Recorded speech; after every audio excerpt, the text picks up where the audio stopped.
Assalamualaikum warahmatullahi wabarakatuh. Di video kali ini saya akan membahas tentang ciri gendang telinga yang pecah ya. Simak. Gendang telinga atau membran timpani itu berfungsi untuk menyalurkan getaran ya. Jadi kalau misalnya robek atau berlubang, itu nanti akan terganggu pendengarannya. Nah, penyebabnya apa sih bisa robek seperti itu? Yang pertama itu bisa karena infeksi ya, adanya bakteri ke telinga. Seperti contohnya itu infeksi telinga tengah ya, atau otitis media. Atau otitis media itu akan ada penumpukan cairan di telinga tengahnya ya, sehingga si lapisan penghubung antara telinga luar dan telinga tengah atau gendang telinga itu akan tertekan dan robek ya. Yang kedua bisa juga karena tekanan ya, ada perbedaan tekanan antara di luar ya, telinga luar sama telinga tengah. Misalnya telinga luar itu dingin, nah telinga tengah itu hangat ya, itu akan ada perbedaan tekanan. Itu juga bisa menyebabkan robek ya, atau gendang telinganya pecah. Contohnya itu seperti menyelam, itu kalau menyelam itu bisa menyebabkan gendang telinga robek ya. Makanya kalau menyelam itu harus ada penutup telinga ya. Yang kedua juga naik pesawat ya, ketika naik pesawat itu juga akan ada perbedaan tekanan ya. Makanya kalau naik pesawat disarankan pakai headset ya.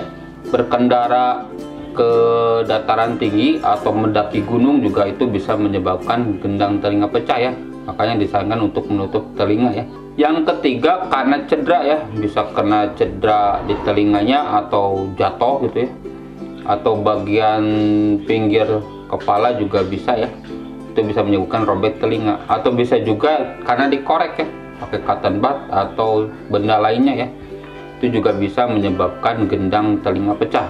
Yang keempat karena suara keras ya, seperti suara ledakan itu bisa ya, atau musik yang terlalu kencang, itu bisa menyebabkan gendang telinga pecah ya. Nah, cirinya seperti apa ya gendang telinga pecah itu? Yang pertama itu sakit secara tiba-tiba ya, tiba-tiba sakit gitu ya.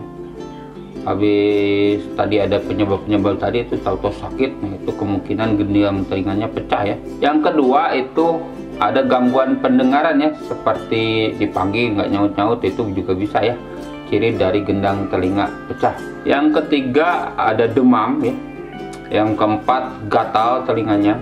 Yang kelima berdenging, dan itu juga merupakan ciri gendang telinga pecah. Yang keenam itu ada cairan ya, seperti nanah yang bercampur darah ya. Yang ketujuh pusing atau vertigo. Yang kedelapan timbul mual dan muntah ya karena vertigo tersebut. Dan yang terakhir otot wajahnya itu melemah ya. Nah, gimana cara mengatasinya?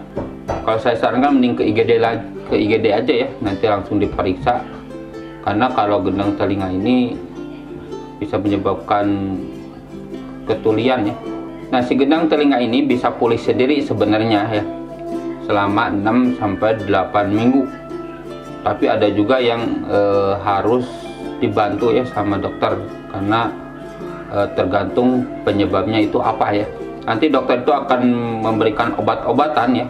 Kalau penyebabnya karena infeksi ya biasanya dikasih antibiotik ya, bisa berupa tetes ataupun minum ya. Dan untuk pereda nyerinya biasanya dikasih ibuprofen atau paracetamol. Jika agak parah ya robeknya, itu biasanya dokter itu akan mengoleskan suatu bahan kimia ya, untuk kayak lem gitu ya, supaya cepat pulih gitu ya si gendang telinganya.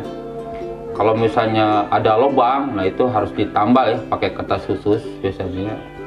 Itu gunanya untuk membantu supaya pulih sendiri sebenarnya. Dan yang terakhir, jika misalnya nggak bisa tertolong gendang telinganya, itu akan dilakukan operasi ya, namanya operasi timpanoplasti. Nanti akan dicangkok ya gendang telinganya, jadi dicangkok dari jaringan lain untuk gendang telinga. Untuk perawatan mandiri itu yang pertama harus menjaga telinga tetap kering ya, kalau mandi ditutup gitu ya. supaya si gendang telinganya cepat pulih ya. Yang kedua, hindari berenang atau ke dataran tinggi atau mendaki gunung atau olahraga berat, itu dihindari ya supaya cepat pulih gendang telinganya.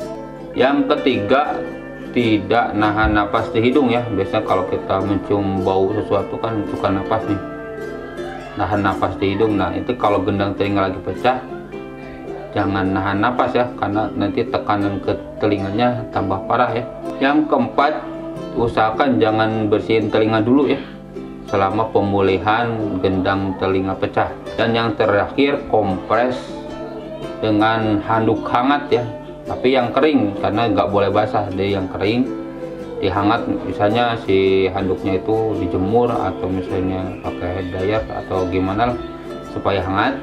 Nanti ke telingain seperti ini ya, itu akan lebih enakan. Mungkin sekian yang bisa saya sampaikan tentang ciri gendang telinga pecah ya. Semoga bermanfaat. Jangan lupa subscribe, like, komen, dan share. Terima kasih. Assalamualaikum warahmatullahi wabarakatuh.